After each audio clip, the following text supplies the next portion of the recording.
Doctor ಸಿ.ಆರ್. Chandrashekhar ಅವರು ಖ್ಯಾತ ಮನೋವೈದ್ಯರು ಹಾಗೂ ವೈದ್ಯ ವಿಜ್ಞಾನ ಲೇಖಕರು ಕೂಡ.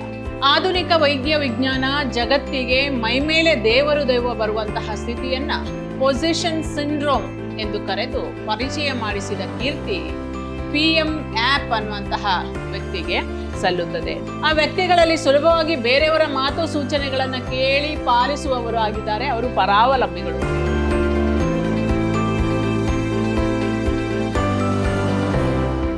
ಎಲ್ಲರಿಗೂ ನಮಸ್ಕಾರ. ನಾನು ತೇಜ SP, ಕನ್ನಡ ಸಹಾಯಕ ಪ್ರಾಧ್ಯಾಪಕಿ, ವಿದ್ಯಾಶ್ರಮ ಪ್ರಥಮ ದರ್ಜೆ ಕಾಲೇಜು, ಮೈಸೂರು. ಪ್ರಿಯ ವಿದ್ಯಾರ್ಥಿಗಳೇ, ಮೈಸೂರು ವಿಶ್ವವಿದ್ಯಾನಿಲಯಕ್ಕೆ ಸಂಬಂಧಪಟ್ಟ ಹಾಗೆ 4ನೇ ಚತುರ್ಮಾಸ BBA ವಿದ್ಯಾರ್ಥಿಗಳಿಗೆ ಇಟ್ಟಿರುವ ಡಾಕ್ಟರ್ ಸಿ.ಆರ್. ಚಂದ್ರಶೇಖರ್ ಅವರು ಬರೆದಿರುವ ಮೈ ಮೇಲೆ ದೇವರು ದೆವ್ವ ಬರುವುದು ಈ ಲೇಖನವನ್ನ ಕುರಿತು ಈ ದಿನ ನಾವು ಮಾತನಾಡೋಣ. ಬನ್ನಿ, ಮೊದಲಿಗೆ ಲೇಖಕರ ಪರಿಚಯವನ್ನ ಮಾಡಿಕೊಳ್ಳೋಣ. ಡಾಕ್ಟರ್ ಸಿ.ಆರ್. ಚಂದ್ರಶೇಖರ್ ಅವರು ಖ್ಯಾತ ಮನೋವೈದ್ಯರು ಹಾಗೂ ವೈದ್ಯ ವಿಜ್ಞಾನ ಲೇಖಕರು ಕೂಡ. ಇವರು 1948 ಬೆಂಗಳೂರಿನಲ್ಲಿ ಜನಿಸಿದ್ರು. ಇವರ ಪ್ರಾಥಮಿಕ ಹಾಗೂ ಪ್ರೌಢ ಶಿಕ್ಷಣ ಚನ್ನಪಟ್ಟಣದಲ್ಲಿ, ವೈದ್ಯಕೀಯ ಶಿಕ್ಷಣ ಬೆಂಗಳೂರಿನಲ್ಲಿ ನಡೆಯಿತು. 1974ರಲ್ಲಿ ಡಾಕ್ಟರ್ H.S.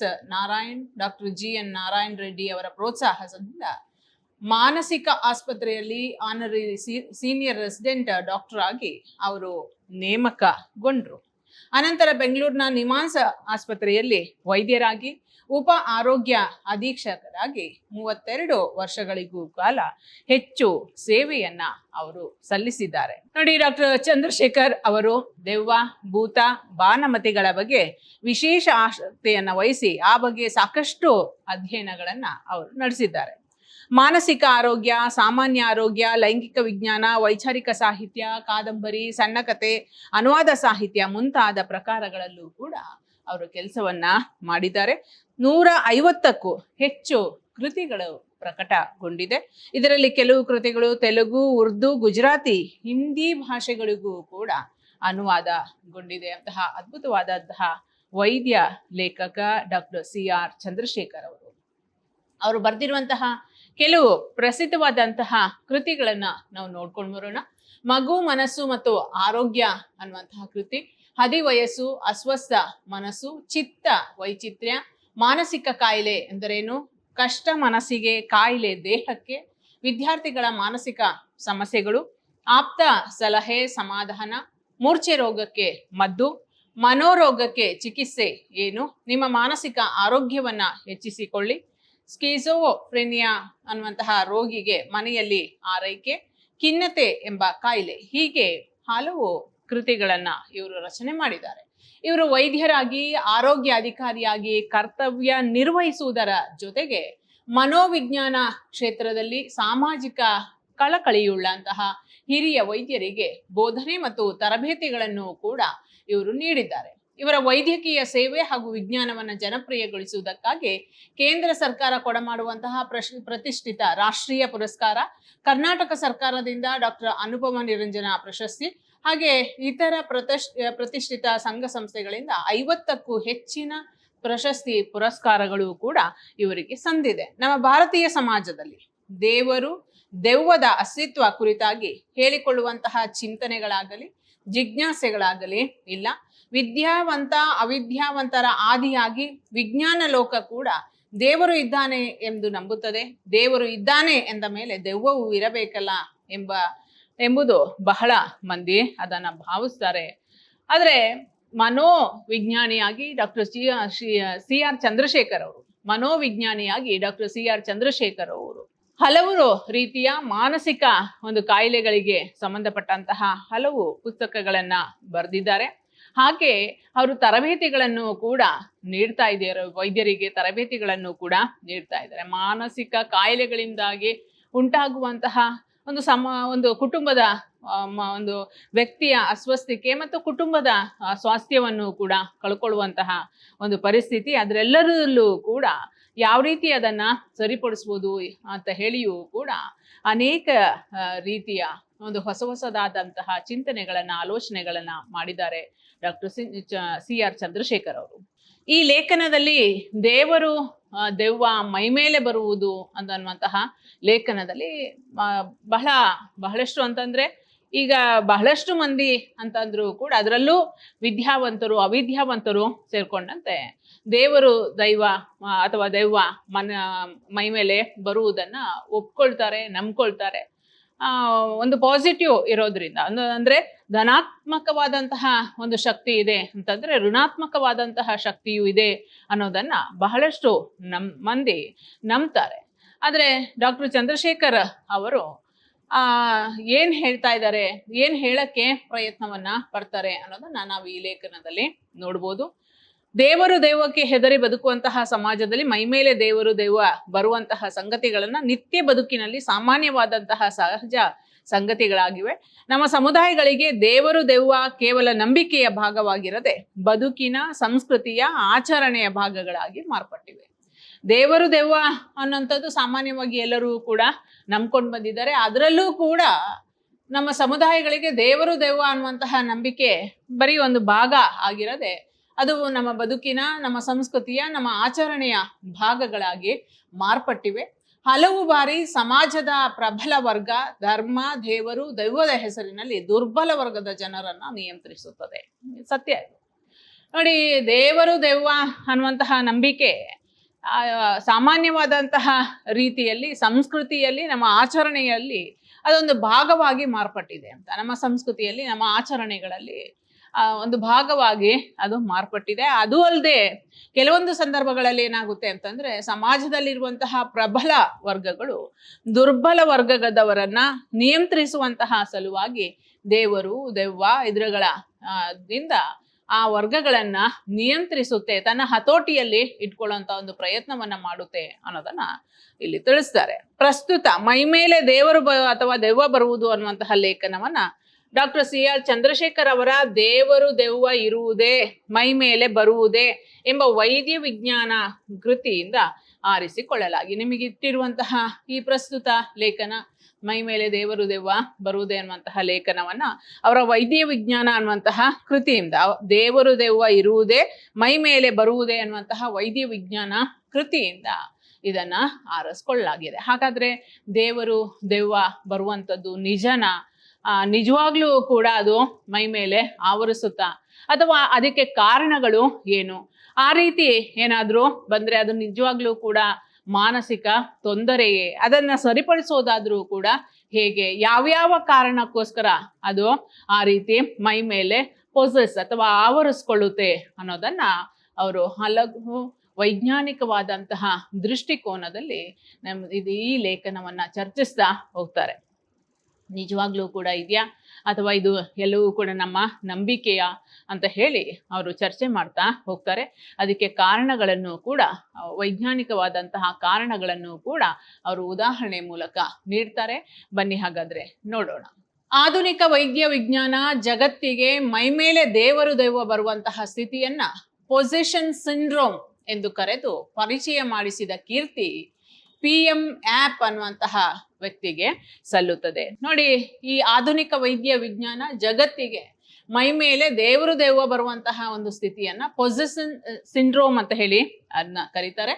ಅದನ್ನ ಪರಿಚಯ ಮಾಡಿದಂತಹ ವ್ಯಕ್ತಿ PM ಆ್ಯಪ್ ಅನ್ನುವಂತಹ ವ್ಯಕ್ತಿ. ಆತ 1930ರಲ್ಲಿ ಆತ ಇದರ ಬಗ್ಗೆ ಹೇಳುತ್ತಾ 3 ಮಟ್ಟದ ಪೊಸಿಷನ್ ಅನ್ನ ಆತ ವಿವರಿಸ್ತಾರೆ. 3 ಮಟ್ಟದ ಪೊಸಿಷನ್ ಇದೆ ಅನ್ನೋದನ್ನ, ಆವರಿಸುವಿಕೆ ಅನ್ನುವಂಥದ್ದು ಇದೆ ಅನ್ನೋದನ್ನ ಹೇಳ್ತಾನೆ. ಮೊದಲನೇದು first degree R complete position ಅಂತ ಹೇಳಿ ಹೇಳ್ತಾರೆ. ಮೊದಲನೇದು ಇದು ಏನು?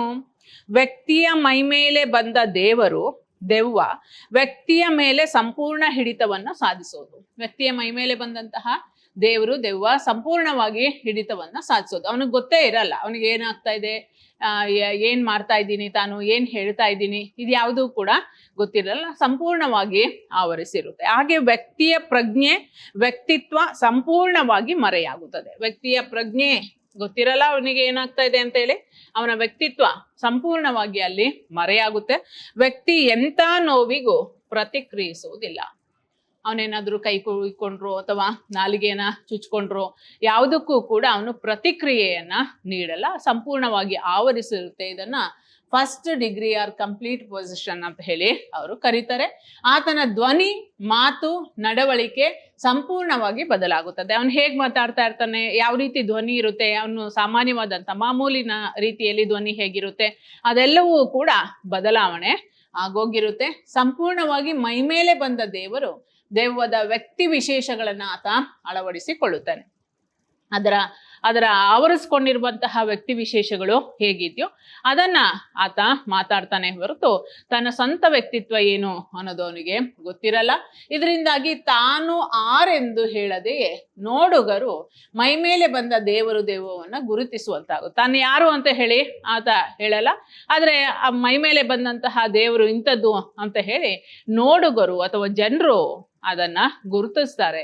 ಇದು ಫಸ್ಟ್ ಅಂತಂದ್ರೆ ಸಂಪೂರ್ಣವಾಗಿ ಆವರಿಸಿರುತ್ತೆ. ವ್ಯಕ್ತಿಗೆ ತಾನು ಯಾರು ಅನ್ನೋದು ಗೊತ್ತಾಗಲ್ಲ, ಧ್ವನಿ ಎಲ್ಲವೂ ಕೂಡ ಬದಲಾವಣೆ ಆಗಿರುತ್ತೆ, ಮತ್ತೆ ಅದು ಯಾರು ಅನ್ನೋದು ಕೂಡ ನೋಡುಗರಿಗೆ ಗೊತ್ತಾಗೋಗುತ್ತೆ ಅನ್ನೋದನ್ನ ಅವ್ರು ಹೇಳ್ತಾರೆ.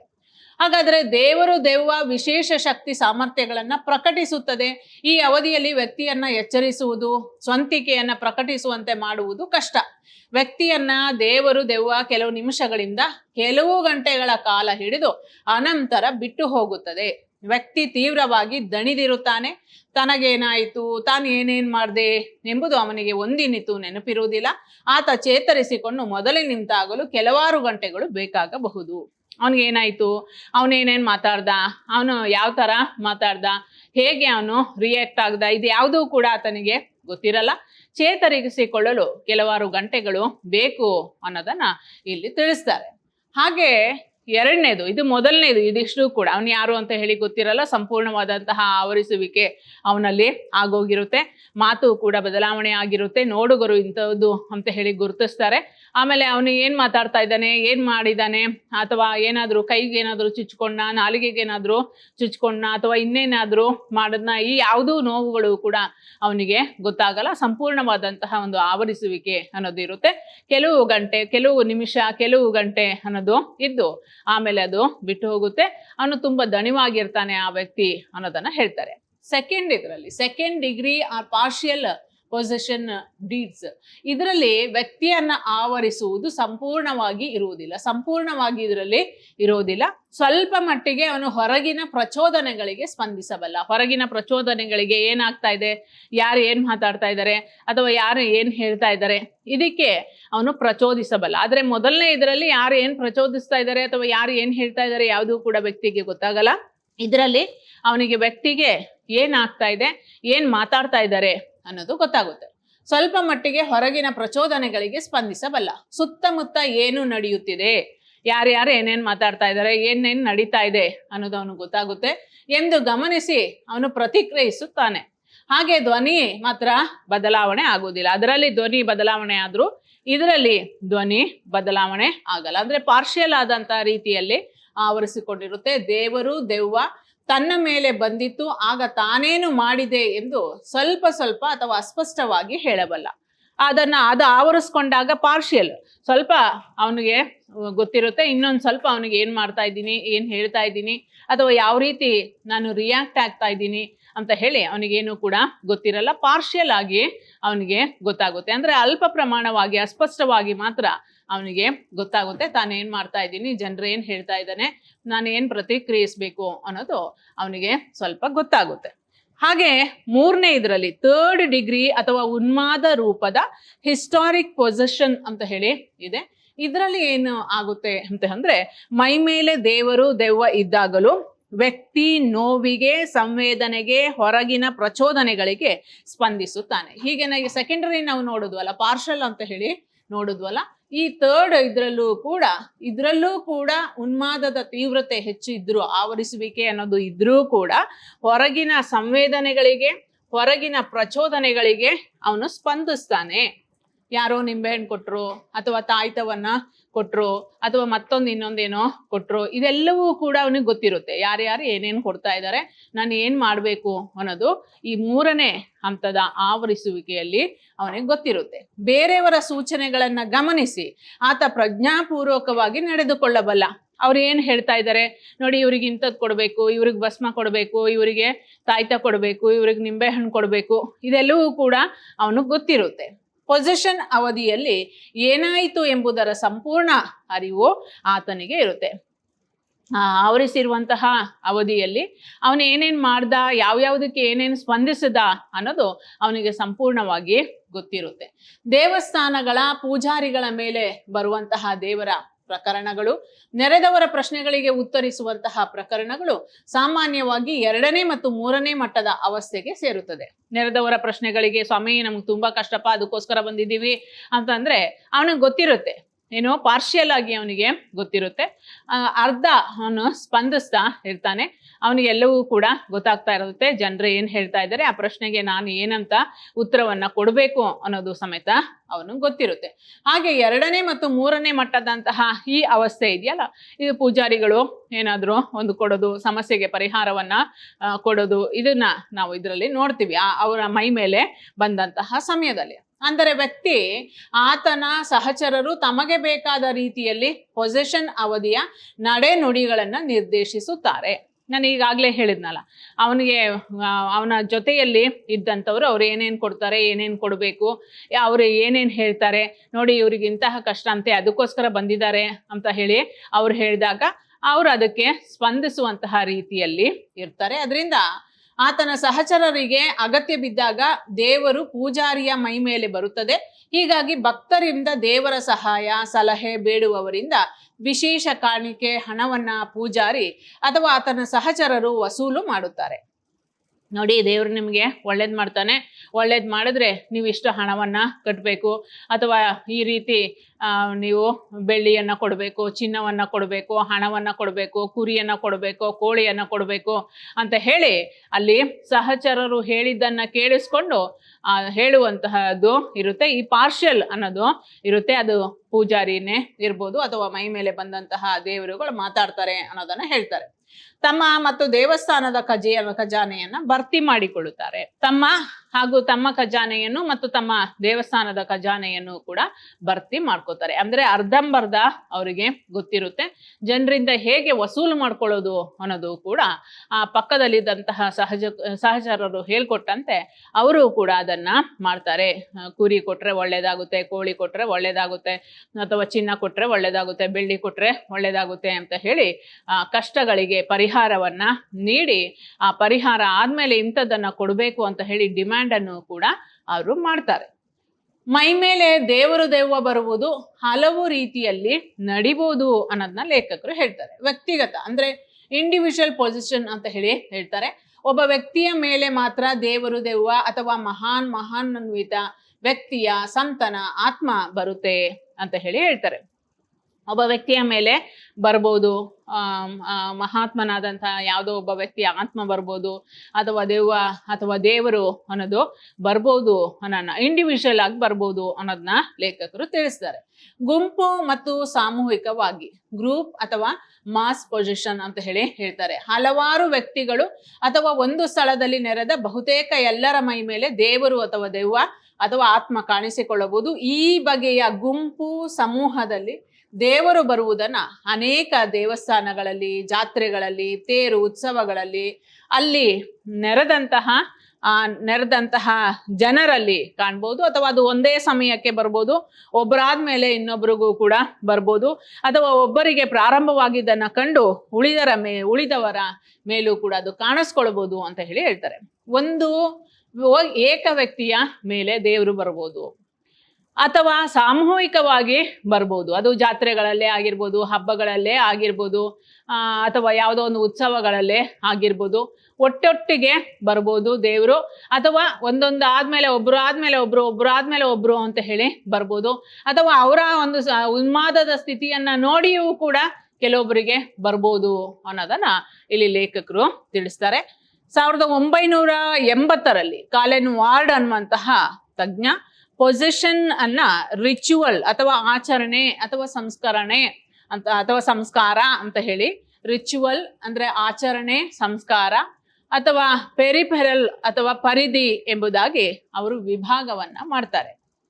2 ವಿಭಾಗವನ್ನ ಮಾಡ್ತಾನೆ. ಒಂದು ಪೆರಿಪಲ್ ಅಂತ ಹೇಳಿ, ಇನ್ನೊಂದು ಆಚರಣೆ ಅಥವಾ ಸಂಸ್ಕಾರ. ಒಂದು ಪರಿಧಿ ಅಂತ ಹೇಳಿ, ಇನ್ನೊಂದು ಆಚರಣೆ ಸಂಸ್ಕಾರ ಅಂತ ಹೇಳಿ 2 ವಿಭಾಗವಾಗಿ ಮಾಡ್ತಾರೆ. ಕಾಲೆನ್ ವಾರ್ಡ್ ಅನ್ನುವಂತಹ ಒಬ್ಬ ತಜ್ಞ ಹೀಗೆ ರಿಚುವಲ್ ಆಚರಣೆ ನಮೂನೆಯಲ್ಲಿ ವ್ಯಕ್ತಿ ತಾನಾಗಿಯೇ ತನ್ನ ಮೈ ಮೇಲೆ ದೇವರು ದೆವ್ವವನ್ನ ಬರೆಸಿಕೊಳ್ಳುತ್ತಾನೆ. ಅಂದ್ರೆ ಯಾವುದೋ ಪ್ರಶ್ನೆ ಕೇಳಬೇಕು, ಏನೋ ಕೇಳಬೇಕು ಅಂತ ಹೇಳಿ ತಾನಾಗಿಯೇ ಅವನು ಮೈ ಮೇಲೆ ದೇವರನ್ನ ಬರೆಸ್ಕೊಳ್ಳೋದು. ಇದನ್ನ ಆತನ ಸಮುದಾಯದವರು ಇಷ್ಟಪಡುತ್ತಾರೆ. ಆತನ ಸಮುದಾಯದವರು ಕೂಡ ಅದನ್ನ ಇಷ್ಟಪಡ್ತಾರೆ. ಯಾವುದೋ ಒಂದು ಪ್ರಶ್ನೆಯನ್ನ ಕೇಳಬೇಕು ಅಂತ, ಈಗ ಕೊರಗಜ್ಜನೆ ಇರ್ಬೋದು ಅಥವಾ ಮತ್ತೊಂದು ಮಗದೊಂದು ಅಂತ ಹೇಳಿ ಇರ್ಬೋದು. ಅಂತಹದ್ದನ್ನ ಆ ವ್ಯಕ್ತಿ ಆತ ಪ್ರಶ್ನೆಯನ್ನ ಕೇಳಲಿಕ್ಕೆ ಅಂತ ಹೇಳಿ ಒಂದು ಸಮುದಾಯದವರು, ಒಂದು ಕುಟುಂಬದವರು ಅದನ್ನ ಈಗ ಪಂಜುರುಳಿ ಅಂತ ಹೇಳಿ ಕರೀತಾರೆ, ಗುಳಿಗ ಅಂತ ಹೇಳಿ ಕರೀತಾರೆ. ಈ ರೀತಿ ಅನೇಕ ಇದನ್ನ ಸಮುದಾಯದವರೇ ಒಪ್ಪಿ ಅದನ್ನ ಕರೆಸುವಂಥದ್ದು ಇದೆ. ಅದನ್ನ ಅವರೇ ಸಮುದಾಯದವರೇ ಇಷ್ಟಪಡ್ತಾರೆ. ಇದು ಒಂದು ನಿರ್ದಿಷ್ಟ ಬಗೆಯ ಆಚರಣಾ ಪದ್ಧತಿಯ ಮೂಲಕ ಬೇಕಂದಾಗೆಲ್ಲ ಆತನ ಮೈ ಮೇಲೆ ದೆವ್ವ ಅಥವಾ ದೇವರು ಬರುತ್ತದೆ. ಆತನ ಮೈ ಮೇಲೆ ಅದು ಬರುತ್ತೆ. ಬೇಕೆಂದಾಗಲ್ಲ. ಅವರಿಗೆ ಸಂಕಷ್ಟ ಇದೆಯೋ ಅಥವಾ ಏನೋ ಪರಿಹಾರ ಇದೆಯೋ, ಏನೋ ಕಷ್ಟ ಇದೆಯೋ ಅಂತಂದಾಗ ಅವರು ಇಷ್ಟೇ ಪಟ್ಟಾಗ ಆ ರೀತಿ ಬರುತ್ತೆ ಅಂತ. ಇದೊಂದು ಸಮಾರಂಭದಂತೆ ನಡೆದು ಜನ ಸೇರುತ್ತಾರೆ. ಇದನ್ನ ಒಂದು ಸಮಾರಂಭ ಅಂತ ಹೇಳಿ ಆಚರಣೆ ಮಾಡ್ತಾರೆ. ಎಲ್ಲರೂ ಕೂಡ ಇಷ್ಟಪಟ್ಟು ಅದನ್ನ ಬರೆಸುವಂತಹ ಒಂದು ಕೆಲಸವನ್ನ ಮಾಡ್ತಾರೆ. ತಮ್ಮ ಕಷ್ಟ ಸಮಸ್ಯೆಗಳಿಗೆ ಪರಿಹಾರ ದೊರಕೀತು ಎಂದು ನಿರೀಕ್ಷಿಸುತ್ತಾರೆ. ತಮ್ಮ ಕಷ್ಟ ಸಮಸ್ಯೆಗಳಿಗೆ ಇದರಿಂದ ಪರಿಹಾರ ದೊರಕುತ್ತೆ ಅಂತ ಹೇಳಿ ಅವರು ನಿರೀಕ್ಷೆಯನ್ನ ಮಾಡ್ತಾರೆ. ಇದು ಸಮುದಾಯದವರು ಆ ರೀತಿ ಇಚ್ಛೆ ಪಟ್ಟು ಮಾಡುವಂಥದ್ದು. ಇದರಲ್ಲಿ ಎಲ್ಲರಿಗೂ ಕೂಡ ದೇವರು ಬರಲ್ಲ. ಯಾರೋ ಒಬ್ಬ ವ್ಯಕ್ತಿಗೆ ದೇವರು ಬರುತ್ತೆ. ಅದರಿಂದ ಅವರಿಗೆ ಪರಿಹಾರ ಸಿಗುತ್ತೆ, ತಮ್ಮ ಕಷ್ಟಕ್ಕೆ ಪರಿಹಾರ ಸಿಗುತ್ತೆ ಅಂತ ಹೇಳಿ ಅವರಿಗೆ ಅನ್ಸುತ್ತೆ. ಅದರಿಂದ ಅದನ್ನ ಇಚ್ಛೆ ಪಟ್ಟು ಅವರು ಮಾಡ್ತಾರೆ. ಒಂದು ಸಮಾರಂಭದ ರೀತಿಯಲ್ಲಿ ಅವ್ರು ಮಾಡ್ತಾರೆ. ಆದರೆ ಪೆರಿಪರಲ್ ಪರದಿಯ ಅವಧಿಯಲ್ಲಿ ಅಥವಾ ಈ ನಮೂನೆಯಲ್ಲಿ ವ್ಯಕ್ತಿಯ ಹತೋಟಿಗೆ ಒಳಪಡದೆ ಅನೈಚ್ಛಿಕವಾಗಿ ಮೈ ಮೇಲೆ ದೇವರು ದೆವ್ವ ಬರುತ್ತದೆ ಅಂತ ಹೇಳಿ ಹೇಳ್ತಾರೆ. ಆದರೆ ಪೆರಿಪರಲ್ ಅನ್ನುವಂತಹದ್ದು ಇದೆಯಲ್ಲ, ಅದು ವ್ಯಕ್ತಿಗೆ ಗೊತ್ತೇ ಇರಲ್ಲ. ಯಾವುದೋ ದೇವಸ್ಥಾನದಲ್ಲಿ ಇರ್ತಾನೆ ಅಥವಾ ಇನ್ನೆಲ್ಲೋ ಇರ್ತಾನೆ, ಅದು ಅವನಿಗೆ ಗೊತ್ತಿಲ್ಲದೆ ಇರುವಂತಹ ರೀತಿಯಲ್ಲಿ ದೇವರು ಅವನ ಮೈ ಮೇಲೆ ಬರ್ಬೋದು ಅಂತ. ವ್ಯಕ್ತಿ ಕಷ್ಟ, ನಷ್ಟ, ಮಾನಸಿಕ ಕ್ಲೇಶಕ್ಕೆ ಒಳಗಾದಾಗ, ತುಂಬಾ ಕಷ್ಟಕ್ಕೆ ಒಳಗಾದಾಗ ಅಥವಾ ಮಾನಸಿಕ ಕ್ಲೇಶಕ್ಕೆ ಅವನು ಒಳಗಾದಾಗ, ಯಾವುದೋ ಒಂದು ಸಂಕಟಕ್ಕೆ ಅವನು ಒಳಗಾದಾಗ ಇದು ಕಂಡು ಬರುತ್ತದೆ.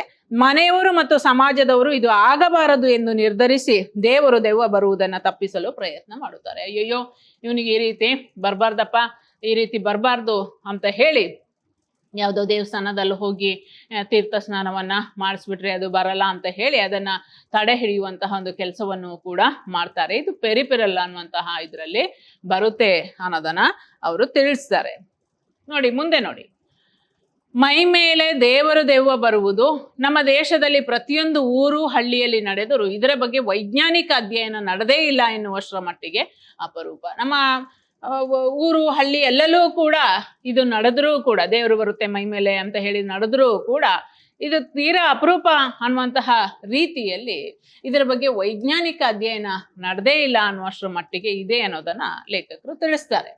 1976ರಲ್ಲಿ ಕರ್ನಾಟಕದ ದಕ್ಷಿಣ ಕನ್ನಡ ಜಿಲ್ಲೆಯ ಕೋಟ ಅನ್ನುವಂತಹ ಗ್ರಾಮದಲ್ಲಿ ಮಾನಸಿಕ ಸಮಸ್ಯೆಗಳ ಬಗ್ಗೆ ಸರ್ವೇಕ್ಷಣೆ ಮಾಡಿದಂತಹ ಡಾಕ್ಟರ್ ಜಿ ಕಾರ್ಸೆಟ್ ಮತ್ತು ಡಾಕ್ಟರ್ RL ಕಪೂರ್ ಅವರು ಆ ಸಮುದಾಯದ 2.8% ಜನರಿಗೆ ಮೈ ಮೇಲೆ ದೇವರು ದೆವ್ವ ಬರುತ್ತಿತ್ತೆಂದು ವರದಿ ಮಾಡಿದ್ದಾರೆ.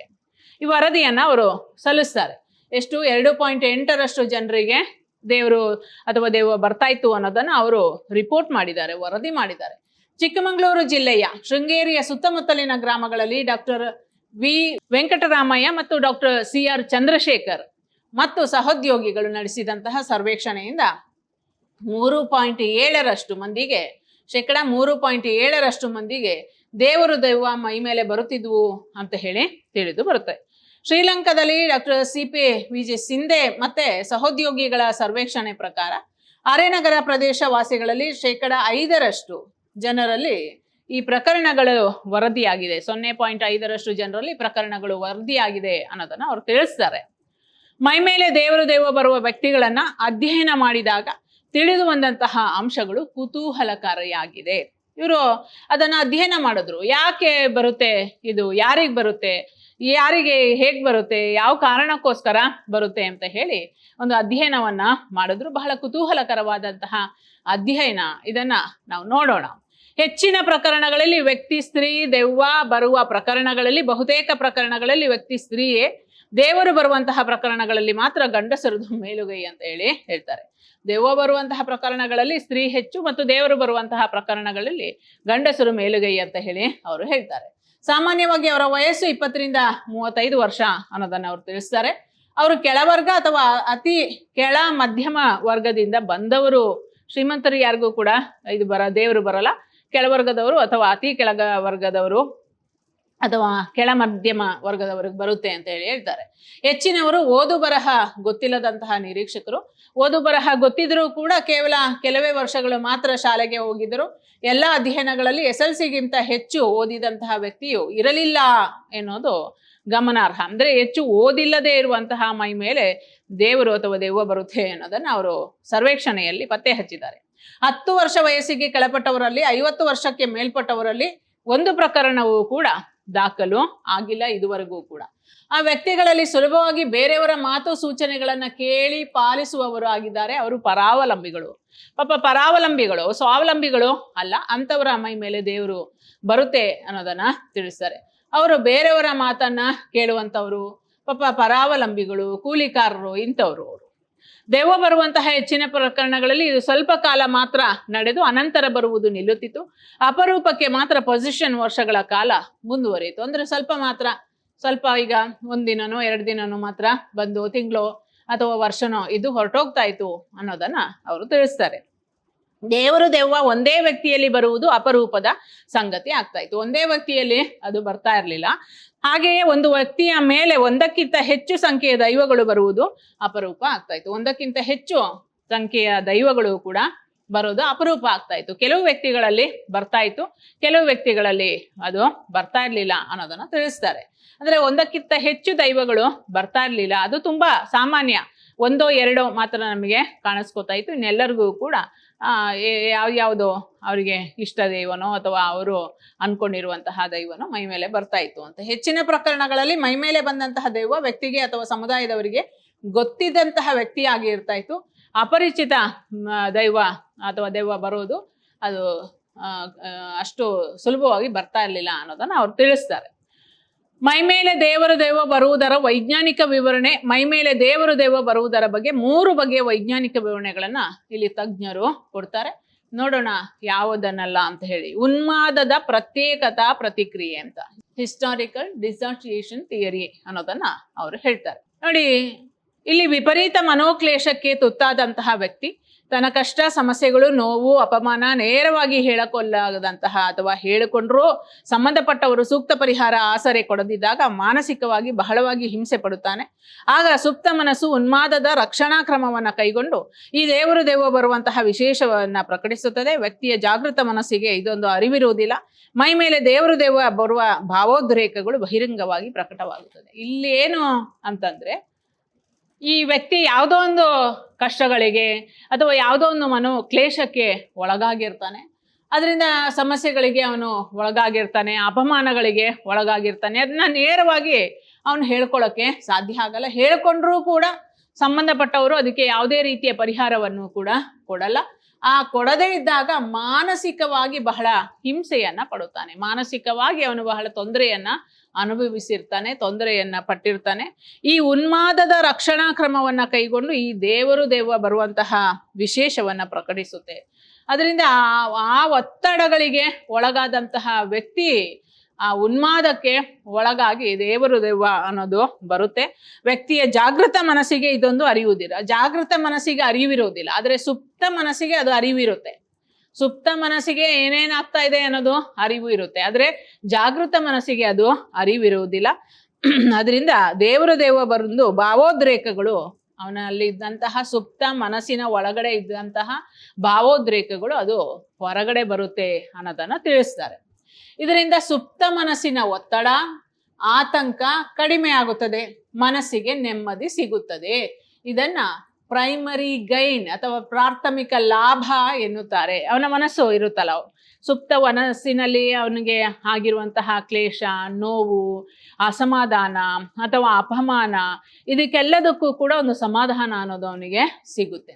ಹಾಗೆ ಮೈ ಮೇಲೆ ದೈವ ಬಂದಂತಹ ವ್ಯಕ್ತಿಗಳ ಗಮನ ಸೆಳೆಯುತ್ತಾನೆ. ಅವನು ಕೆಲವರ ಸಹಾನುಭೂತಿ, ಅನುಕಂಪವನ್ನು ಕೂಡ ಅವನು ಪಡ್ಕೋತಾನೆ. ಶಿಕ್ಷೆಯ ಭಯವಿಲ್ಲದೆ ತನ್ನ ಮನದಾಳದ ಅಸಮಾಧಾನ, ಕೋಪಗಳನ್ನು ಹೊರಹಾಕಿ ಸಂಬಂಧಪಟ್ಟವರ ಅಕೃತ್ಯಗಳನ್ನ ಬಯಲಿಗೆ ಎಳೆದು ತೃಪ್ತಿಯನ್ನ ಹೊಂದುತ್ತಾನೆ. ಯಾರು ಸಂಬಂಧಪಟ್ಟವರು, ಅವರು ಎಂತಹ ಕೃತ್ಯಗಳನ್ನ ಮಾಡಿರ್ತಾರೋ ಅದನ್ನ ಅವನು ಬಯಲಿಗೆ ಎಳೆದು ಎಲ್ಲ ಜನರಿಗೂ ಕೂಡ ಹೇಳಕ್ ಸಾಧ್ಯ ಆಗಲ್ಲ. ಈಗ ಆ ಮೈ ಮೇಲೆ ದೈವದ ಮೂಲಕ ಅವನು ಏನೇನು ಆಗ್ತಾ ಇದೆ, ಏನೇನು ಮಾಡಿದ್ದಾರೆ ಅನ್ನೋದನ್ನ ಹೇಳ್ಬೋದು. ಯಾರ ಭಯನೂ ಕೂಡ ಇರಲ್ಲ, ಯಾರು ಕೂಡ ಒಡೆಯಲ್ಲ, ಯಾರು ಕೂಡ ಅವನ್ನ ಬೈಯಕ್ಕೆ ಸಾಧ್ಯ ಇಲ್ಲ, ಅಥವಾ ಯಾವ ಪೊಲೀಸ್ ಕಂಪ್ಲೇಂಟು ಕೂಡ ಆಗಲ್ಲ, ಏನೂ ಕೂಡ ಆಗಲ್ಲ. ಅದರಿಂದ ಅವನ ಸುಪ್ತ ಮನಸ್ಸಿನ ಒಳಗಡೆ ಇರುವಂತಹ ಎಲ್ಲವನ್ನೂ ಕೂಡ ಅವನದ್ರಿಂದ ಹೊರ ಹಾಕ್ತಾನೆ. ಯಾರ್ಯಾರಿಗೆ ಏನೇನು ಹೇಳಬೇಕು ಅದನ್ನೆಲ್ಲವನ್ನು ಕೂಡ ತಲುಪಿಸ್ತಾನೆ. ಆ ಮೂಲಕ ಅವನ ಸುಪ್ತ ಮನಸ್ಸು ಸಂತೋಷವನ್ನ ಪಡುತ್ತೆ, ತೃಪ್ತಿಯನ್ನ ಪಡುತ್ತೆ. ಕರ್ತವ್ಯ ಜವಾಬ್ದಾರಿಗಳಿಂದ ಸ್ವಲ್ಪ ರಿಯಾಯಿತಿಯನ್ನ ಪಡೆಯುತ್ತಾನೆ. ಪಾಪ ದೇವರು ಬಂದಪ್ಪ ಇವನು ಅಂತ ಹೇಳಿ ಎಲ್ಲರೂ ಕೂಡ ಅವನನ್ನ ಪ್ರೀತಿಯಿಂದ ಕಾಣ್ತಾರೆ, ಗೌರವದಿಂದ ಕಾಣ್ತಾರೆ. ಮತ್ತೆ ಅವನ ಬಗ್ಗೆ ಸ್ವಲ್ಪ ಅನುಕಂಪನೂ ಕೂಡ ಬರುತ್ತೆ. ಅಯ್ಯೋ ಎಷ್ಟು ಅವನಿಗೆ ಯಾವ ರೀತಿ ತೊಂದರೆ ಅಂದ್ರೆ ನೋಡಿ ಯಾವ ರೀತಿ ಸರಿಯಾಗಿ ಅವನು ಹೇಳ್ದ ಅಂತ ಹೇಳಿ ಅವನಿಗೆ ಅನ್ಸುತ್ತೆ. ಆದ್ರಿಂದ ರಿಯಾಯಿತಿಯು ಕೂಡ ಅವನಿಗೆ ಸಿಗುತ್ತೆ. ಇದನ್ನ ಸೆಕೆಂಡರಿ ಗೇನ್ ಅಂತ ಹೇಳಿ ಕರಿತೀವಿ. ಅವನಿಗೆ ಅನುಕಂಪ ಸಿಗುತ್ತೆ, ಸಹಾನುಭೂತಿ ಅನ್ನೋದು ಸಿಗುತ್ತೆ, ಗೌರವನೂ ಕೂಡ ಸಿಗುತ್ತೆ. ತನ್ನ ಮನಸ್ಸಿನ ಒಳಗಡೆ ಇದ್ದಂತಹ ಕ್ಲೇಶವನ್ನ ಮತ್ತು ಬೇರೆಯವರು ಮಾಡಿರುವಂತಹ ಕೃತ್ಯವನ್ನ ನೇರವಾಗಿ ಹೇಳಕ್ ಸಾಧ್ಯ ಆಗದೆ ಇರುವಂಥವನು ಆ ದೈವ ಇದರ ಮೂಲಕ ಅವನು ಹೇಳಿ ಅವನು ಸಂತೋಷವನ್ನ ಪಡ್ಕೋತಾನೆ, ಎಲ್ಲರ ಸಹಾನುಭೂತಿಯನ್ನು ಕೂಡ ಪಡಿತಾನೆ. ಇದನ್ನ ಸೆಕೆಂಡರಿ ಗೈನ್ ಅಂತ ಹೇಳಿ, ಲಾಭ ಅಂತ ಹೇಳಿ ಕರಿತೀವಿ. ಹಾಗೆ ತರುವಾಯ ಲಾಭಗಳು ಜಾಗೃತ ಮನಸ್ಸು ಮತ್ತು ಸುಪ್ತ ಮನಸ್ಸಿನ ನಡುವೆ ತೆರೆ ಇರೋದ್ರಿಂದ, ಸುಪ್ತ ಮನಸ್ಸು ಮತ್ತು ಜಾಗೃತ ಮನಸ್ಸು ಎರಡರ ಮಧ್ಯೆ ಒಂದು ಪರದೆ ಅನ್ನೋದು ಇದೆ. ಸುಪ್ತ ಮನಸ್ಸಿಗೆ ಗೊತ್ತಾಗುತ್ತೆ, ಜಾಗೃತ ಮನಸ್ಸಿಗೆ ಅದು ಗೊತ್ತಾಗಲ್ಲ ಅನ್ನೋದನ್ನ ಇವರು ಹೇಳ್ತಾರೆ. ವ್ಯಕ್ತಿಗೆ ಮೈ ಮೇಲೆ ದೇವರು ಬಂದಂತಹ ಅವಧಿಯ ವಿದ್ಯಮಾನಗಳೊಂದು ಜ್ಞಾಪಕಕ್ಕೆ ಬರುವುದಿಲ್ಲ. ದೇವರು ಎಷ್ಟೊತ್ತು ಬಂದಿದ್ದ, ಏನೇನ್ ಮಾತಾಡ್ತು, ಯಾವುದೂ ಕೂಡ ಜ್ಞಾಪಕಕ್ಕೆ ಬರಲ್ಲ. ಆದ್ರೆ ಸುಪ್ತ ಮನಸ್ಸಿಗೆ ತೃಪ್ತಿ ಆಗ್ತಾ ಇರುತ್ತೆ, ಸಮಾಧಾನ ಆಗ್ತಾ ಇರುತ್ತೆ. ತಾನು ಏನೇನು ಹೇಳಬೇಕು, ಯಾರ್ಯಾರಿಗೆ ಏನೇನ ಹೇಳಬೇಕು ಅದೆಲ್ಲವನ್ನು ಕೂಡ ಮುಟ್ಟಿಸಿದ್ದೀನಿ ಅಂತ ಹೇಳಿ ಅನ್ಸುತ್ತೆ. ಅವನು ಆ ಅನುಕಂಪವನ್ನು ಕೂಡ ಪಡಿತಾನೆ, ಸ್ವಲ್ಪ ಕೆಲಸದ ರಿಯಾಯಿತಿಯನ್ನು ಕೂಡ ಅವನು ಪಡ್ಕೋತಾನೆ, ಗೌರವವನ್ನು ಕೂಡ ಅವನು ಪಡ್ಕೋತಾನೆ. ಆದರೆ ಇದು ಯಾವುದೂ ಕೂಡ ಅವನ ಜ್ಞಾಪಕಕ್ಕೆ ಬರುವುದಿಲ್ಲ. ಈ ಲಾಭಗಳಿಗಾಗಿ ಅವನು ಪದೇ ಪದೇ ಅಥವಾ ಅಗತ್ಯ ಬಿದ್ದಾಗ ವ್ಯಕ್ತಿಯ ಮೈ ಮೇಲೆ ದೈವ ಬರುವಂತಹ ವಿಶೇಷ ಪುನರಾವರ್ತನೆ ಆಗುತ್ತೆ. ಹೆಂಗಸರು ಉನ್ಮಾದ ವ್ಯಕ್ತಿತ್ವ ಉಳ್ಳವರು, ಶೋಷಣೆಗೆ ಅನ್ಯಾಯಕ್ಕೆ ಒಳಗಾಗುವವರು, ಉನ್ಮಾದ ಮನೋರೋಗಕ್ಕೆ ಸುಲಭವಾಗಿ ಈಡಾಗುವುದರಿಂದ ಅವರಲ್ಲಿ ಮೈ ಮೇಲೆ ದೈವ ಬರುವಂತಹ ಪ್ರಕರಣಗಳು ಹೆಚ್ಚು ಅನ್ನೋದನ್ನ ಲೇಖಕರು ಹೇಳ್ತಾರೆ. ಉನ್ಮಾದಕ್ಕೆ ಒಳಗಾಗುವವರು ಇಮೋಷನಲ್ ಆಗಿ, ಅದರಿಂದ ಅವರ ಇಲ್ಲಿ ಹೆಚ್ಚು ದೈವ ಅನ್ನೋದು ಬರುತ್ತೆ ಸ್ತ್ರೀಯರಲ್ಲಿ ಅನ್ನೋದನ್ನ ಇಲ್ಲಿ ಲೇಖಕರು ತಿಳಿಸ್ತಾರೆ. ಅದರಿಂದ ಸುಪ್ತ ಮನಸ್ಸಿನಲ್ಲಿ ಆದಂತಹ ಆ ಒಂದು ಕ್ಲೇಶಕ್ಕೆ ಉತ್ತರವಾಗಿ ಅವರಿಗೆ ಆ ಹೊರ ಮನಸ್ಸು ಅನ್ನೋದು ಆ ರೀತಿ ದೈವ ಬರುವಂತಹದ್ದನ್ನ ಪ್ರಕಟಿಸುತ್ತೆ ಅನ್ನೋದನ್ನ ತಿಳಿಸ್ತಾರೆ. ನೋಡಿ, ಸಂವಹನ ಕಮ್ಯುನಿಕೇಶನ್ ಥಿಯರಿಯಲ್ಲಿ ಯಾರಿಗೆ ನೇರವಾಗಿ ಧೈರ್ಯವಾಗಿ ಭಾಷೆ ಅಥವಾ ಇನ್ಯಾವುದೇ ಸಹಜವಾದ ವಿಧಾನದ ಮೂಲಕ ತಮ್ಮ ಅನಿಸಿಕೆ, ಅಸಮಾಧಾನ, ನೋವು, ದುಃಖ, ಕೋಪ, ಭಯಗಳನ್ನು ಪ್ರಕಟಿಸಲು ಕಷ್ಟವೋ ಅಂಥವರು ಅಗತ್ಯ ಬಿದ್ದಾಗ ನೇರವಾಗಿ ಹೇಳಕ್ಕಾಗಲ್ಲ. ಅವ್ರ ಕೋಪ ಏನು ಅನ್ನೋದನ್ನ ಹೇಳಕ್ಕಾಗಲ್ಲ, ಅಥವಾ ಅವರ ಕಷ್ಟ ಏನು ಅನ್ನೋದನ್ನ ಹೇಳಕ್ಕಾಗಲ್ಲ, ಅಥವಾ ಅವರ ಸಂಕಟ ಏನು ಅನ್ನೋದನ್ನ ಹೇಳಕ್ಕಾಗಲ್ಲ. ಇದನ್ನ ಅವರು ಹೇಳಕ್ ಸಾಧ್ಯ ಆಗಲ್ಲ, ನೇರವಾಗಿ ಹೇಳಕ್ ಸಾಧ್ಯ ಆಗಲ್ಲ, ಅದನ್ನ ಪ್ರಕಟಿಸಲು ಕೂಡ ಆಗಲ್ಲ. ಅಂಥವರು ಅಗತ್ಯ ಬಿದ್ದಾಗ ಈ ರೀತಿಯ ಅಸಾಮಾನ್ಯ, ಅಸಹಜವಾದಂತಹ ಸಂಪರ್ಕ ವಿಧಾನವನ್ನ ಅವರು ಬಳಸ್ತಾರೆ. ಮೈ ಮೇಲೆ ದೇವರು ಬಂತು, ಮೈ ಮೇಲೆ ದೆವ್ವ ಬಂದು ಈ ರೀತಿ ಮಾತಾಡ್ತು ಅನ್ನೋದಂತಹ ವಿಧಾನಗಳನ್ನ ಬಳಸ್ತಾರೆ. ಮೈ ಮೇಲೆ ದೆವ್ವ ಬರುವುದು ಇಂತಹ ಒಂದು ಅಸಹಜನ, ಅಸಾಮಾನ್ಯ ಸಂವಹನ ವಿಧಾನ. ಗರ್ಭಧಾರಣೆ ಆಗದಿದ್ದುದು ತನ್ನ ತಪ್ಪಲ್ಲ, ನನ್ನನ್ನೇಕೆ ದೂರುವಿರಿ, ನನ್ನ ಗಂಡನಲ್ಲಿ ಏನೋ ಕೊರತೆ ಇರಬಹುದು, ಅದೇನೆಂದು ಕೇಳಿ ಪತ್ತೆ ಹಚ್ಚಿ ಅದರ ಬದಲು ಅವನಿಗೆ ಇನ್ನೊಂದು ಮದುವೆ ಮಾಡಲು ಹೊರಟಿರುವುದು ನ್ಯಾಯವೇ ಎಂದು ಕೇಳಲಾಗದೇ ಇರುವಂತಹ ಸ್ತ್ರೀಯ ಮೇಲೆ ದೇವರು ಬಂದು ಈ ಪ್ರಶ್ನೆಗಳನ್ನ ಕೇಳಬಹುದು, ಇವಳಿಗೆ ಅನ್ಯಾಯವಾಗುತ್ತಿದೆ ಎಂದು ಘೋಷಿಸಬಹುದು. ನೋಡಿ, ಪಾಪ ಒಂದು ಹೆಣ್ಣುಮಗಳು, ಅವಳು ಗರ್ಭವತಿ ಆಗದೇ ಇರೋದಕ್ಕೆ ಅವಳೇ ಕಾರಣ ಅಂತ ಹೇಳಿ ಮನೆ ಮಂದಿ ಎಲ್ಲರೂ ಕೂಡ ಅವಳ ಮೇಲೆ ದೋಷಾರೋಪಣೆಯನ್ನ ಮಾಡ್ತಾ ಇದ್ರು. ಆ ನೋವನ್ನ ಆ ನೋವು ಸುಪ್ತ ಮನಸ್ಸಿನ ಒಳಗಡೆ ಇತ್ತು. ಯಾಕೆಂತಂದ್ರೆ ಅವಳ ನೋವು ಅವಳಿಗೆ ಮಾತ್ರ ಗೊತ್ತು, ಯಾರಿಗೂ ಕೂಡ ಹೇಳಕ್ಕೆ ಸಾಧ್ಯ ಆಗಲ್ಲ. ಈ ಕಡೆ ಗಂಡನ ವಿಚಾರವನ್ನು ಕೂಡ ಹೇಳಕ್ ಸಾಧ್ಯ ಇಲ್ಲ, ಅಥವಾ ಅತ್ತೆ ಮಾವನಿಗೂ ಕೂಡ ಅದನ್ನ ಹೇಳಲಿಕ್ಕೆ ಸಾಧ್ಯನೂ ಕೂಡ ಇಲ್ಲ. ಈ ರೀತಿ ನೋವನ್ನ ಅನುಭವಿಸ್ತಾ ಇದ್ದಂತಹ ಎಲ್ಲ ಜನರಿಂದಲೂ ಕೂಡ ಅಪಮಾನ, ನೋವನ್ನ, ಇನ್ನೂ ಕೂಡ ಗರ್ಭಧಾರಣೆ ಆಗಿಲ್ಲ, ಇವಳದೇ ಏನೋ ಸಮಸ್ಯೆ ಅಂತ ಹೇಳಿ ಅಂತಹ ಒತ್ತಡಕ್ಕೆ ಒಳಗಾದಂತಹ ಆ ಹೆಣ್ಮಗಳು ಅದನ್ನ ಹೇಳಕ್ಕೆ ಸಾಧ್ಯ ಆಗದೆ ಆ ಸುಪ್ತ ಮನಸ್ಸಿನಲ್ಲಿದ್ದಂತಹದ್ದು ಅದು ಅನ್ಯಾಯಕ್ಕೆ ಒಳಗಾದಾಗ ಈ ರೀತಿ ದೆವ್ವದ ರೂಪದಲ್ಲಿ ಅದು ಹೊರಗಡೆ ಅದು ಘೋಷಣೆಯನ್ನ ಮಾಡುತ್ತೆ. ನಮ್ಮ ಮನೆ ದೇವರ ಗುಡಿ ಶಿಥಿಲಾವಸ್ಥೆಯಲ್ಲಿ ಇದೆ. ನಾವು 3 ವರ್ಷಗಳಿಂದ ಹರಕೆ ತೀರಿಸಿಲ್ಲ. ಇದರಿಂದ ದೇವರಿಗೆ ಕೋಪ ಬಂದಿದೆ. ನನಗೆ ಮತ್ತು ನಮ್ಮ ಮನೆಯವರಿಗೆ ಕೇಡು ಕಷ್ಟಗಳು ಉಂಟಾಗಬಹುದೆಂದು ಭಯ ನನಗಿದೆ. ಇದನ್ನು ತಡೆ ಮಾಡದೆ ದೇವರ ಗುಡಿಯ ಜೀರ್ಣೋದ್ಧಾರ ಮಾಡೋಣ ಬನ್ನಿ ಎಂದು ಹೇಳಲಾಗದ, ಇತರರ ಮೇಲೆ ಪ್ರಭಾವ ಬೀರಲಾಗದ ವ್ಯಕ್ತಿಯ ಮೇಲೆ ದೇವರು ಬಂದು ನನ್ನ ಆವಾಸ ಸ್ಥಾನ ಶಿಥಿಲವಾಗುತ್ತಿದೆ, ನೀವು ಹರಿಕೆ ಕಾಣಿಕೆಗಳನ್ನು ಸಲ್ಲಿಸಿಲ್ಲ, ನನಗೆ ಕೋಪ ಬಂದರೆ ನಿಮಗೆ ಕಷ್ಟ ಕೊಡುತ್ತೇನೆ, ಜೋಕೆ ಈ ದೇವಸ್ಥಾನದ ಜೀರ್ಣೋದ್ಧಾರ ಮಾಡಿ ಇದು ನನ್ನ ಆಜ್ಞೆ ಎಂದು ಅಪ್ಪಣೆ ಕೊಡಬಹುದು. ಒಂದು ಕಡೆ ಅನ್ಯಾಯಕ್ಕೆ ಒಳಗಾದಂತಹ ಹೆಣ್ಮಗಳು ಅವಳ ಕಷ್ಟವನ್ನ ನೇರವಾಗಿ ಹೇಳ್ಕೊಳ್ಳೋಕ್ಕೆ ಸಾಧ್ಯ ಆಗದೆ ಅದನ್ನ ಅವಳು ನುಂಗಿಕೊಂಡೆ, ಆ ನೋವನ್ನ, ಸಂಕಟವನ್ನ ನುಂಗಿಕೊಂಡೆ ಇದ್ದವಳು ಒಂದಲ್ಲ ಒಂದು ದಿನ ಅದು ದೇವರ ಮೂಲಕ ಅಥವಾ ದೆವ್ವದ ಮೂಲಕ ಹೊರಗಡೆ ಪ್ರಕಟಣೆ ಆಗಿ ಎಲ್ಲ ಜನರಿಗೂ ಕೂಡ ಇಲ್ಲ ಇದು ಗಂಡಸದೆ ತಪ್ಪು ಅಥವಾ ಗಂಡಿನದೇ ತಪ್ಪು ಅಂತ ಹೇಳಿ ಗೊತ್ತಾಗುವಂತೆ ಎಲ್ಲರಿಗೂ ಕೂಡ ಆಕೆ ಹೇಳ್ತಾಳೆ. ಅಂದ್ರೆ ಸುಪ್ತ ಮನಸ್ಸು ಆ ರೀತಿಯ ಕೆಲಸವನ್ನ ಮಾಡುತ್ತೆ. ಇನ್ನೊಂದು ಕಡೆ ಒಂದು ದೇವಸ್ಥಾನದ ಜೀರ್ಣೋದ್ಧಾರ ಆಗ್ಬೇಕು, ಆದ್ರೆ ಆ ಜೀರ್ಣೋದ್ಧಾರ ಶಿಥಿಲಾವಸ್ಥೆಯಲ್ಲಿರುವಂತಹದ್ದನ್ನ ಯಾರು ಕೂಡ ಜೀರ್ಣೋದ್ಧಾರ ಮಾಡಕ್ಕೆ ಮುಂದೆ ಬಂದೇ ಇಲ್ಲ. ಅದರಿಂದ ದೇವರಿಗೆ ಕೋಪ ಬಂದಿದೆ ಅಂತ ಹೇಳಿ ನೇರವಾಗಿ ಹೇಳಕ್ಕಾಗಲ್ಲ. ದೇವರಿಗೆ ಕೋಪ ಬಂದಿದೆ ಅಥವಾ ಈ ದೇವಸ್ಥಾನವನ್ನ ನಿರ್ಮಾಣ ಮಾಡ್ಕೊಡಿ ಅಂತ ಹೇಳಿ ನೇರವಾಗಿ ಹೇಳಕ್ಕಾಗಲ್ಲ. ಅದರ ಬದಲು ನೋಡಪ್ಪ, ಈ ವ್ಯಕ್ತಿಯ ಮೈ ಮೇಲೆ ಬಂದಂತವನು ನನ್ನ ಆವಾಸ ಸ್ಥಾನ ಶಿಥಿಲವಾಗುತ್ತಿದೆ ಅಂತ ಹೇಳಿ ದೇವರೇ ಮಾತನಾಡುವಂತ ರೀತಿಯಲ್ಲಿ ಅದರಿಂದ ನಿಮ್ಮ ಸರಿಯಾದಂತಹ ಹರಕೆ ಕಾಣಿಕೆಯನ್ನ ನೀವು ಸಲ್ಲಿಸಲಿಲ್ಲ ಅಂತಂದ್ರೆ ಇನ್ನೂ ಕೂಡ ನಾನು ನಿಮಗೆ ಕಷ್ಟ ಕೊಟ್ಬಿಡ್ತೀನಿ ಅಂತ ಹೇಳಿ ದೇವರೇ ಮಾತಾಡ್ಬಿಟ್ಟು ದೇವರೇ ದೇವಸ್ಥಾನದ ಜೀರ್ಣೋದ್ಧಾರ ಮಾಡ್ತಾ ಇದ್ದಾನೆ ಅಂತ ಹೇಳಿ ಅನ್ನಿಸ್ಬೇಕು. ಆ ರೀತಿ ಮಾತನಾಡಿ ಆ ಸಮಸ್ಯೆಯನ್ನ ಬಗೆಹರಿಸಿಕೊಳ್ಳುವುದು. ಸಾಮಾಜಿಕ ಸಾಂಸ್ಕೃತಿಕ ಪ್ರಭಾವ ನಿರೀಕ್ಷೆಯ ಸಿದ್ಧಾಂತ ಅಂತ ಹೇಳಿ ಹೇಳ್ತಾರೆ. ಸೋಷಿಯೋ ಕಲ್ಚರಲ್ ಎಕ್ಸ್ಪೆಕ್ಟೇಷನ್ ಥಿಯರಿ ಅಂತ ಹೇಳಿ ಹೇಳ್ತಾರೆ. ಯಾವ ಸಮಾಜದಲ್ಲಿ ದೆವ್ವ ಜನರ ಮೈ ಮೇಲೆ ಬರುತ್ತದೆ, ಒಂದು ಒಳಿತನ್ನು ಕೆಡುಕನ್ನು ಮಾಡುತ್ತದೆ ಎನ್ನುವ ಸಾರ್ವತ್ರಿಕ ನಂಬಿಕೆ ಆಗಿರುತ್ತದೋ ಅಂತಹ ಸಮುದಾಯಗಳಲ್ಲಿ ಮೈ ಮೇಲೆ ದೆವ್ವ ಬರುವಂತಹ ಪ್ರಕರಣಗಳು ನಡೆಯುತ್ತದೆ. ನಂಬಿಕೆ ಇಲ್ಲದಿದ್ದರೆ ಪ್ರಕರಣಗಳು ನಡೆಯುವುದೇ ಇಲ್ಲ. ಹಾಗೆಯೇ ವೈಜ್ಞಾನಿಕ ಮನೋಭಾವ, ಚಿಂತನೆ, ಮನನ ಮಾಡುವಂತಹ, ಪ್ರಶ್ನೆ ಕೇಳುವಂತಹ ಪ್ರವೃತ್ತಿ ಇರುವಂತಹ ಜನರಲ್ಲಿ ಈ ಪ್ರಕರಣಗಳು ಬಹಳ ಅಪರೂಪ. ಅನಕ್ಷರತೆ, ಅಜ್ಞಾನ, ಕುರುಡು ನಂಬಿಕೆ, ಅಸಹಾಯಕತನ, ಬಡತನ, ಪ್ರಾಥಮಿಕ ಅಗತ್ಯಗಳನ್ನ ಅಂದ್ರೆ ಆಹಾರ, ವಸತಿ, ಆರೋಗ್ಯ, ಸೌಲಭ್ಯ, ಸಂಚಾರ, ಸಂವಹನ, ಸಂಪರ್ಕಗಳು ಪೂರೈಸುವಂತಹ ವ್ಯವಸ್ಥೆ ಇಲ್ಲದಿರುವಂತಹ ಹಿಂದುಳಿದ ಪ್ರದೇಶಗಳಲ್ಲಿ ಅಥವಾ ಜನಾಂಗಗಳಲ್ಲಿ ದೆವ್ವ ಬರುವಂತಹ ಪ್ರಕರಣಗಳು ಹೆಚ್ಚಾಗಿ ಕಂಡುಬರುತ್ತದೆ. ಶಿಕ್ಷಿತರು, ಮಧ್ಯಮ ವರ್ಗದವರು ಅಥವಾ ಮೇಲ್ವರ್ಗ, ಶ್ರೀಮಂತ ವರ್ಗಗಳಲ್ಲಿ ಈ ಪ್ರಕರಣಗಳು ಅಪರೂಪ ಅನ್ನೋದನ್ನ ಹೇಳ್ತಾರೆ. ಅಂದ್ರೆ ಯಾರಲ್ಲಿ ಇದು ಹೆಚ್ಚಾಗಿ ಅಂದ್ರೆ ಬರುವಂತಹ ದೈವ ಆಗಿರ್ಬೋದು, ದೇವರಾಗಿರ್ಬೋದು, ಒಂದೋ ಒಳಿತನ್ನು ಮಾಡುತ್ತೆ, ಒಂದೋ ಕೆಡುಕನ್ನು ಮಾಡುತ್ತೆ ಅನ್ನುವಂತಹ ಸಾರ್ವತ್ರಿಕ ನಂಬಿಕೆ ಅನ್ನೋದು ಸಮುದಾಯಗಳಲ್ಲಿ ಇದೆ. ಆದ್ರೆ ನಂಬಿಕೆ ಇಲ್ಲದಿದ್ರೆ ಈ ಪ್ರಕರಣ ನಡೆಯೋದೇ ಇಲ್ಲ. ನಂಬ್ಕೊಳ್ಳಿಲ್ಲ ಅಂತಂದ್ರೆ ಯಾವ ದೇವರು ಬರಲ್ಲ ಅಥವಾ ಯಾವುದೂ ಕೂಡ ಬರಲ್ಲ. ನಂಬಿಕೆ ಇರುವಂತಹ ಕಡೆಯಲ್ಲಿ ಇದು ಬರುತ್ತೆ. ಹಾಗೆ ವೈಜ್ಞಾನಿಕ ಮನೋಭಾವ, ಚಿಂತನೆ, ಮನನ ಮಾಡುವ ಅಂದ್ರೆ ವೈಜ್ಞಾನಿಕವಾಗಿ ನಾವು ವಿಚಾರವಂತರಾಗಿ ಆಲೋಚನೆ ಮಾಡಬೇಕು. ಮೂಢನಂಬಿಕೆಯನ್ನ ಇಟ್ಕೋಬಾರ್ದು. ವೈಜ್ಞಾನಿಕ ದೃಷ್ಟಿಕೋನದಿಂದ ನಾವು ಆಲೋಚನೆ ಮಾಡಬೇಕು, ಅದನ್ನ ಚಿಂತನೆ ಮಾಡಬೇಕು, ಮತ್ತೆ ಮನನವನ್ನ ಮಾಡಬೇಕು, ಅಥವಾ ಪ್ರಶ್ನೆ ಕೇಳುವಂತಹ ಒಂದು ಪ್ರವೃತ್ತಿಯನ್ನ ಬೆಳೆಸ್ಕೊಳ್ಬೇಕು.